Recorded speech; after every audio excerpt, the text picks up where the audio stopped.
శ్రీమాత్రే నమ. జయ గురు దత్తాత్రేయ నమ. ఈ వీడియోలో మనం 2024 సంవత్సరం ఏప్రిల్ నెలలో వృశ్చిక రాశి వారికి మాస ఫలితాలు ఏ విధంగా ఉంటాయో తెలుసుకునే ప్రయత్నం చేద్దాం. వృశ్చిక రాశి వారికి ఈ నెల ఫలితాలు పరిశీలించినప్పుడు ముఖ్యంగా అర్ధాష్టమ శనిలో ఉన్నటువంటి శని భగవానుడు ఈ నెలలో పూర్వభాద్ర నక్షత్రం మీదకి మారడం జరిగింది.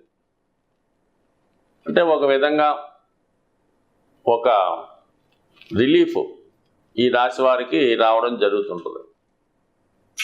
అంటే ధన పంచమ స్థానాలు యాక్టివేట్ అవ్వడం జరుగుతూ ఉంటుంది.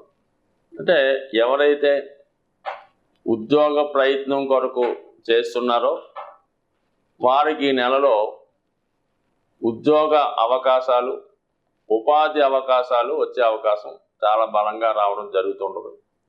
అయితే ఏంటంటే మీరు ఉన్న ప్రాంతంలోనే ఉందామని ఆ ప్రాంతంలోనే ఉద్యోగ ప్రయత్నాలు చేస్తుంటే చాలా వరకు కష్టమయ్యే అవకాశం ఉన్నది. అందుకని మీరు ప్రస్తుతం ఉన్నటువంటి ప్లేస్లో కాకుండా వేరే ప్లేస్లో ఉద్యోగం చేయటం ప్రయత్నం చేయడం వల్ల కంపల్సరిగా మీకు వేరే రాష్ట్రంలో కానీ వేరే దేశంలో కానీ ఉద్యోగ అవకాశాలు వచ్చే అవకాశం ఉన్నది.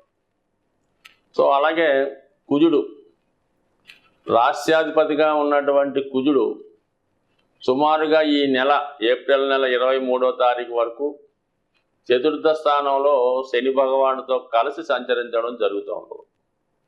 సో ఇది టెక్నికల్ రంగంలో ఉన్న వాళ్ళకి, మెకానికల్ రంగంలో ఉన్న వాళ్ళకి, ఇండస్ట్రీస్ రంగంలో ఉన్న వాళ్ళకి కొంత అనుకూలమైన పరిస్థితులు రావడం జరుగుతుంది. ఎవరైతే గృహ నిర్మాణం కొరకు కానీ ఏదైనా ఒక సొంత గృహం కట్టుకోవడానికి స్థలం కొరకు కానీ ప్రయత్నం చేస్తుంటే అది ఈ నెలలో మీకు మీ ప్రయత్నం ఈ నెల 23వ తారీఖు లోపల స్వగృహ యోగం కానీ లేదంటే ఏదన్నా ఒక స్థిరాస్తి కొనుగోలు చేయడం కానీ జరుగుతుంది. అయితే కొంత రుణం ద్వారా, ప్రభుత్వ రుణం ద్వారా కానీ పెద్దవారి రుణం ఇచ్చిన రుణం ద్వారా కానీ కొంతవరకు మీరు ఏదన్నా ఆస్తి ఈ నెలలో కొనడం జరుగుతుంది. అలాగే కొంతమంది విషయంలో పెద్దల ద్వారా, తల్లిదండ్రుల ద్వారా సంక్రమించినటువంటి స్థిరాస్తి పంచుకునే విషయంలో కొద్దిపాటి విభేదాలు దాయాదుల మధ్య కానీ, అన్నదమ్ముల మధ్య కానీ, భాగస్తుల మధ్య కానీ స్థిరాస్తి పంపక విషయాల్లో అభిప్రాయ భేదాలు రావడం వల్ల అది టెంపరీగా మళ్ళీ వాయిదా పడే అవకాశం ఉన్నది. సో ఈ విషయంలో కూడా జాతకుడు ఏమాత్రం తొందరపడకుండా జాగ్రత్తగా వ్యవహరించాలి. ఫర్ ది సేమ్ టైం మాతృవర్గీయులతో, తల్లిగారితో కానీ తల్లిగారి బంధువులతో కానీ విరోధాలు రావడం కానీ లేదంటే ఏదైనా తల్లిగారికి ఏదైనా మీ కుటుంబంలో ఉన్నటువంటి వయసులో పెద్దైనటువంటి స్త్రీలకి అనారోగ్య సమస్యలు లాంటివి కూడా ఈ సమయంలో వచ్చే అవకాశం ఉన్నది. ఇంకా ముఖ్యంగా శుక్రుడు పంచమ స్థానంలో సంచరిస్తూ రాహుగ్రహంతో కలిసి ఉండడం, ఎవరైతే ప్రేమ వివాహం కొరకు ఎదురు చూస్తున్నారో వాళ్ళకి ఈ నెలలో ఇంటర్ కాస్ట్ మ్యారేజ్ కానీ ఏదన్నా ఆల్రెడీ వివాహం అయి రెండో వివాహం కొరకు ఎదురు చూస్తున్న వారికి కానీ లేదంటే మీరు అటువంటి అమ్మాయిని, రెండో వివాహం అమ్మాయిని కానీ వివాహం చేసుకోవడం కానీ ఇటువంటివి కొద్దిగా ఈ నెలలో జరిగే అవకాశాలు ఈ శుక్ర కేతువుల కలయిక వల్ల ఏర్పడడం జరుగుతుంది. లేదంటే మీకు ఇటువంటి పరిచయాలు కానీ లేదంటే ఏదన్నా ఫోన్ ద్వారానో, ప్రయాణం చేసినప్పుడు ఇంటర్నెట్ ద్వారానో, వాట్సాప్ ద్వారానో, ఫేస్బుక్ ద్వారానో ఎవరైనా పరిచయం అవడం వల్ల, అంటే అది అమ్మాయిలకైతే అబ్బాయిలు, అమ్మాయిలకైతే అబ్బాయిలు పరిచయం అవడం ద్వారా అది కొంతవరకు ప్రణయంగా మారి వివాహం చేసుకునే స్థాయి వరకు కూడా వెళ్ళే అవకాశం ఉంది. కానీ అందులో ఏదో ఒక ఇబ్బంది ఉండే అవకాశం ఉంది. అది ఇంటర్ కాస్ట్ అవ్వచ్చు, వయసులో తారతమ్యాలు ఎక్కువగా ఉండొచ్చు, లేదంటే ఆల్రెడీ వివాహం జరిగి ఉండొచ్చు. కాబట్టి ఫ్యూచర్ ఆలోచించి ఇలాంటి నిర్ణయాలు తీసుకునే ముందు 1-2 సార్లు ఆలోచించి నిర్ణయం తీసుకోవాలి తప్ప తొందరపడి ఏమాత్రం నిర్ణయించుకున్నా దాని తర్వాత తప్పకుండా చింతించవలసి ఉంటుంది. కాబట్టి ఇటువంటి పరిచయం లేని వ్యక్తులతో ఎటువంటి లావాదేవీలు పెట్టుకోవద్దు. అలాగే ముఖ్యంగా ఈ రాశి వారికి పదే పదే చెప్పడం జరుగుతుంది, మరి బెట్టింగ్లు కానీ, ఆన్లైన్ గేమ్స్ కానీ, ఎటువంటి పేకాట జూదం లాంటి వ్యసనాల్లో పాల్గొనడం వల్ల అటు ప్రతిష్టకి భంగం కలిగే అవకాశం ఉంది, ఆర్థిక పరంగా నష్టపోయే అవకాశం ఉంది. ఎక్కువగా ఈ రాశిలో ఉన్నటువంటి విద్యార్థులు, మరి 28 సంవత్సరాల లోపు ఉన్నటువంటి యువకులు ఎక్కువగా ఈ వ్యసనానికి లోనవుతుంది. కాబట్టి జాగ్రత్తగా వ్యవహరించి సాధ్యమైనంత వరకు ఈజీ మనీ జోలికి వెళ్లకుండా కేవలం కష్టం మీద ఆధారపడి ఉండడం మంచిది. ఏదైనా రాహు పంచమ స్థానంలో ఉన్నప్పుడు మనసు అల్లకల్లోలంగా ఉంటుంది, ఏదో చేస్తే తప్ప దానికి నిద్ర పట్టదు. సో ఈ కారణం వల్ల కేవలం దైవం మీద భారం వేయడం వల్ల ఏదన్నా దైవానికి సంబంధించినటువంటి చరిత్ర, అంటే ఇది గురు చరిత్ర, దేవి భాగవతం, విష్ణు సహస్రనామం అటువంటి చదువుకోవడం వల్ల మీ మనసు స్ట్రాంగ్ అయి అనవసర చెత్త ఆలోచనల నుంచి బయటపడే అవకాశం ఉంటుంది. అయితే రాహు మీకు 5వ స్థానంలో సంచరిస్తుంటే, కేతు 11వ స్థానంలో సంచరిస్తూ ఒక ఆధ్యాత్మికవేత్త కానీ, ఒక గురువు కానీ, లేదంటే మీ వయసులో పెద్ద ఉన్నటువంటి మీ యొక్క కుటుంబంలో పెద్దవారు కానీ మీకు తగు సలహాలు సూచనలు ఇవ్వడం జరుగుతూ ఉంటుంది. అయితే మీరు అవి లక్ష్య పెట్టకపోవడం వల్ల, వాటిని ఈజీగా తీసుకోవడం వల్ల కొంత నష్టపోయే అవకాశం ఉంది. కాబట్టి ఈ సమయంలో పెద్దవారి యొక్క సలహాలు సంప్రదింపులు ఖచ్చితంగా తీసుకోవడం మంచిది. ముఖ్యంగా మరి లాభస్థానంలో ఉన్నటువంటి కేతువు మరి భాగ్యస్థానంలో ఉన్న భాగ్యాధిపతి అయినటువంటి చంద్రుని యొక్క నక్షత్రం హస్త నక్షత్రం మీదకి ఈ నెలలో మారడం జరిగింది. సో ఈ విధంగా ఎవరైతే ఈ రాశిలో ఉన్నటువంటి పెద్దవారు కానీ, ఏదైనా పుణ్యక్షేత్రాలు కానీ, తీర్థయాత్రలు కానీ, దూరంగా ఉన్నటువంటి పుణ్యక్షేత్రాలు దర్శిద్దాం అనుకున్న వారికి వారి యొక్క ఆశయం, వారి యొక్క కళ ఈ నెలలో నెరవేరే అవకాశం ఉంది. ఈ నెలలో కదా ఇంకా అవకాశం కూడా ఉంది. బట్ ఈ నెలలో ఎక్కువగా మరి గురువు అనుకూలం కూడా మీకు మరి పుష్కలంగా ఉండడం వల్ల కంపల్సరీగా మీరు తీర్థయాత్రలు కానీ, పుణ్యక్షేత్రాలు కానీ చేద్దాం అనుకున్న వాళ్ళు చాలా అనుకూలమైన సమయం.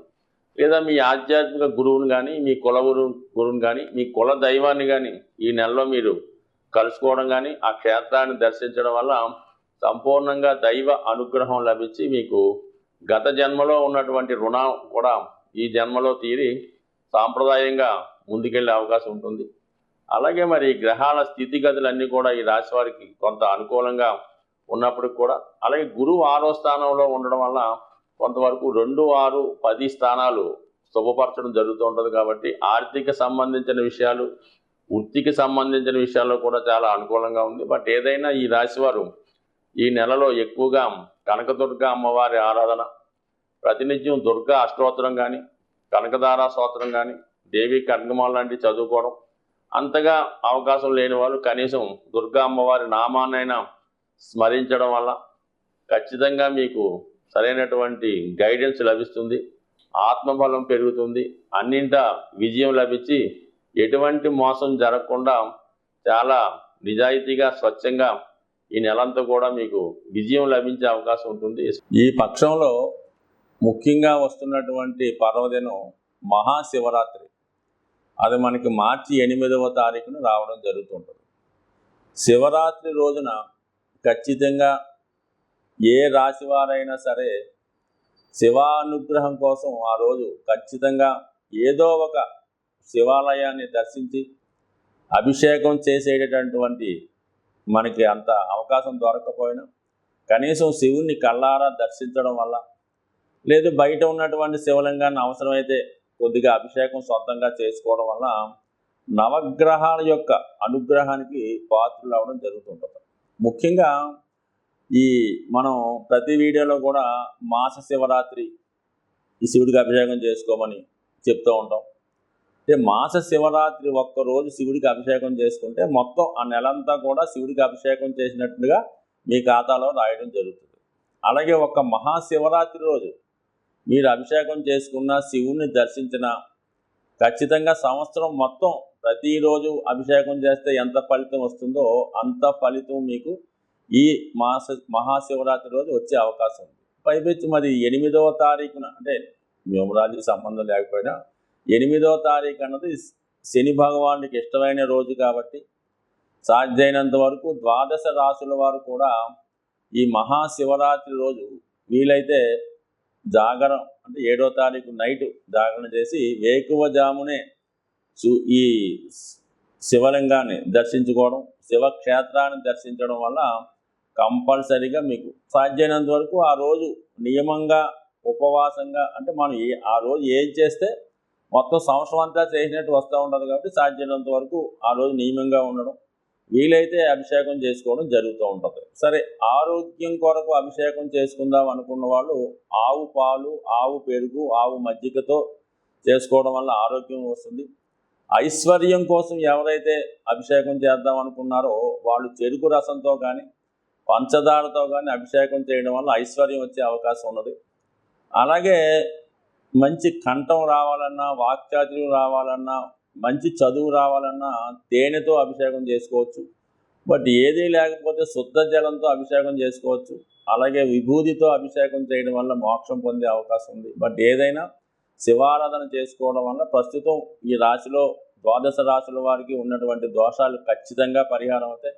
ముఖ్యంగా ఎవరైతే ఏలినాటి శని, అష్టమ శని, అర్ధాష్టమ శనితో ఇబ్బంది పడుతున్నారో, లేదా రాహు యొక్క ప్రభావం, కేతు యొక్క ప్రభావం కూడా ఈ శివారాధన వల్ల వెళ్ళిపోయే అవకాశం ఉంది. అంటే సాధ్యమైనంత వరకు మరి మీనరాశిలో ఉన్నటువంటి రాహు ప్రభావం వల్ల తర్వాత చేద్దామనో, ఈ సంవత్సరం ఖాళీ లేదనో, జనం ఎక్కువ ఉన్నారనో మానేయకుండా అతి శ్రద్ధగా శివుణ్ణి పూజించడం, ఆ రోజు విధి విధానంగా నియమంగా ఉండడం, మీకు వీలుంటే ఆ రోజు ఈ శివాలయం దగ్గర ఉన్నటువంటి భక్తులకు కానీ అనాథులకు కానీ కేవలం మంచినీళ్ళు, ఏదో ఒక తినుబండారమో, ఏదైనా ఫ్రూట్సో, వారికి ఎక్కువగా ఫ్రూట్స్ అయితే మంచిది, లేదంటే చంటిపిల్లల తల్లి పాలు కానీ సాధ్యమైనంత వరకు ఒక 10 మంది కన్నా మీరు హెల్ప్ చేయగలిగితే జాతకంలో ఉన్నటువంటి గోచార రీత్యా వస్తున్నటువంటి సమస్త దోషాలు పోయే అవకాశం ఉంది.